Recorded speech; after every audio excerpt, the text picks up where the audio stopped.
जिस नारी को 30 साल हो गए हों, बच्चे नहीं हों, 35 साल हो गए हों, संतान नहीं हो, 25 साल हो गए, 20 साल हो गए, संतान का सुख ना हो, और डॉक्टर ने कह दिया कि कोई बहुत बड़ी बीमारी किसी व्यक्ति को है, रोग बड़ा, बीमारी बड़ी, और उस बीमारी का कोई हल, उस रोग का कोई हल नहीं दिख रहा, कोई हल नजर ना आ,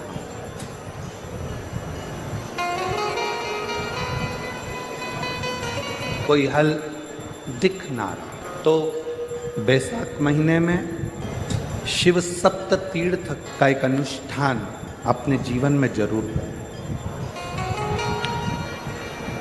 मट्टी के पात्र में जल भरना, और मट्टी के पात्र में जल भरकर प्रतिदिन रोज 7 दिन का ये नियम होता है सप्ततीर्थ। बस विराम जो है उसका प्रदोष के दिन होना चाहिए। और बैसाख के महीने में जब आप सप्ततीर्थ का अनुष्ठान करें, 1 घड़ा जल का रोज भरें प्रतिदिन, और 1 बेलपत्र, 1 शमी पत्र उस घड़े के नजदीक में कोई पात्र में अवश्य रखें। पात्र को, जो जल का घड़ा है, जल का पात्र है, उसको मट्टी के ही दीप से या कोई श्वेत वस्त्र जिसको मला गया हो, धोया गया हो, साफ हो, उस वस्त्र से ढक दें। एक दिन एक शिवालय में जाएं, शमी पत्र अशोक सुंदरी वाली जगह पर समर्पित करें। अशोक सुंदरी की जगह जानते हो ना आप लोग? अशोक सुंदरी की जगह पर शमी पत्र समर्पित करें। बेलपत्र, जहां आप खड़े हैं वहां डंडी का भाग आपकी ओर हो और बेलपत्र शिव जी को समर्पित करा जाए।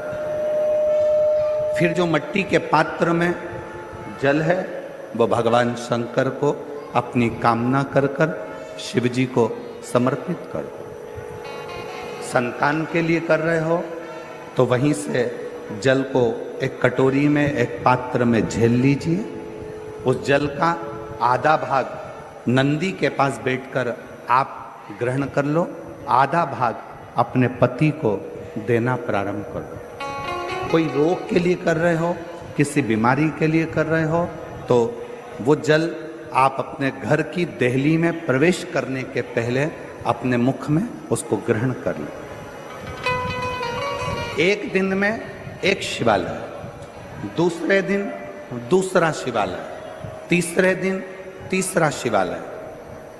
अगर अपने नगर में, अपने गांव में, अपने क्षेत्र में 7 शंकर के मंदिर नहीं हो, यदि अपने गांव में, अपने नगर में, अपने क्षेत्र में 7 शंकर के शिवालय नहीं हो, तो मिट्टी का शिवलिंग बनाकर उस पे चढ़ा, पर रोज एक शिवालय अलग होना चाहिए प्रतिदिन। प्रदोष के दिन जब आप इस सप्ततीर्थ का विराम करेंगे, उस समय पर जल, जब प्रदोष काल आए, प्रदोष काल का जब समय हो जल चढ़ाओ सुबेरे, और प्रदोष काल का जब समय हो उस जल का पान उस प्रदोष काल में कर लेना।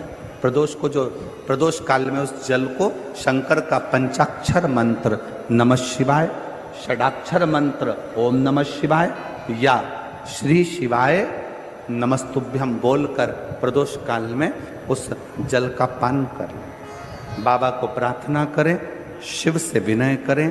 ये नियम केवल बैसाख के महीने में होता है, इसको बाकी के महीने में नहीं किया जाता है। इसको बाकी के महीने में नहीं करते, केवल बैसाख।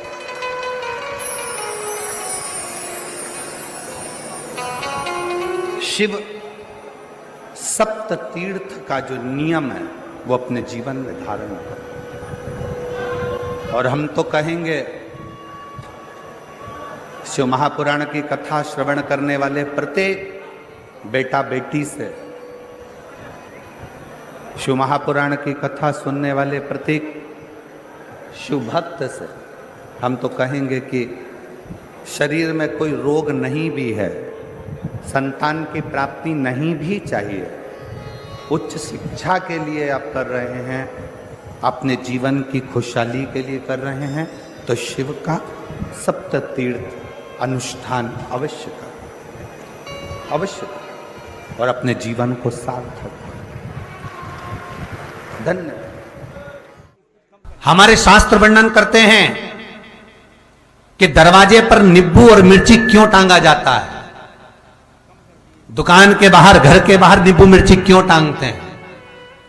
क्योंकि लक्ष्मी और दरिद्रता, इन दोनों देवियों को भगवान विष्णु का वर है कि ये प्रतिदिन भूमंडल पर विचरण करने के लिए जाएंगी। प्रतिदिन, रोज प्रतिदिन लक्ष्मी और दरिद्रता दोनों भ्रमण के लिए निकलेंगे। और जिसके घर में मिष्ठान रखा होगा, उसके घर में लक्ष्मी मीठा खाने के लिए अंदर प्रवेश कर जाती है। और नींबू और मिर्ची दरवाजे पर इसलिए बांधते हैं कि दरिद्रता हमारे घर में प्रवेश ना करे, वो दरवाजे से खाकर ही चली जाए, दरवाजे से। एक बात बहुत ध्यान रखना, जिसके घर में फ्रिज में, डलिया में या रसोई घर में नींबू और मिर्ची ये दोनों एक ही जगह रखे रहते हैं, उसके घर में कभी शांति नहीं रहती है। सास बहू का, ननंद भाभी का, भाई भाई का, परिवार में कुछ ना कुछ क्लेश जरूर ही होगा। 4 दिन अगर अच्छे निकल गए तो 5वें दिन क्लेश का जाएगा, 5 दिन अच्छे निकल गए 6ठा दिन क्लेश का जाएगा।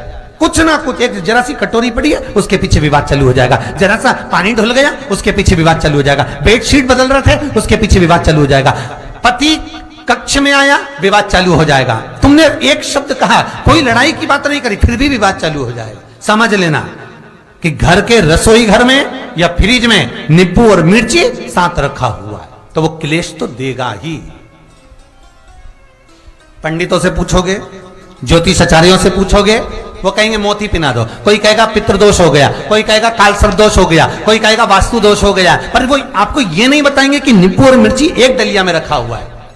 ये हमारा वेद, हमारा शास्त्र बताएगा कि नींबू और मिर्ची ये दरिद्रता देवी को प्रिय है, और जहां नींबू और मिर्ची साथ रखा वहां दरिद्रता प्रवेश कर जाती है, और दरिद्रता गई तो वो क्लेश उत्पन्न करती है, जिससे इसके घर में सुख ना रहे। सुख नहीं रहेगा तो लक्ष्मी नहीं रहेगी, दरिद्रता उसके घर में आराम से रह सकती है। अब बहुएं कहीं किसी से पूछ रही, सास किसी से पूछ रही, हमारे घर में शांति नहीं, हमारी बहू बहुत अच्छी थी पहले, बहुत क्लेश करती है, हमारी सास बहुत अच्छी थी, बहुत क्लेश करती है, घर में विवाद इतना ज्यादा होता है। गुरुजी, जरा सी बात के पीछे विवाद होगा इतना बड़ा फैल जाएगा, पति पत्नी में जरा सी बात होगी इतना बड़ा फैलाना हो जाएगा, बच्चों को थोड़ा सा समझाओ इतना बड़ा फैलाना हो जाएगा। कारण क्या है? उसका कारण है तुम्हारे घर में जरूर एक डलिया के अंदर नींबू और मिर्ची या फ्रिज के एक बॉक्स के अंदर नींबू और मिर्ची रखा हुआ है, उसका क्लेश तुम्हारे यार रहेगा ही, सदा रहेगा।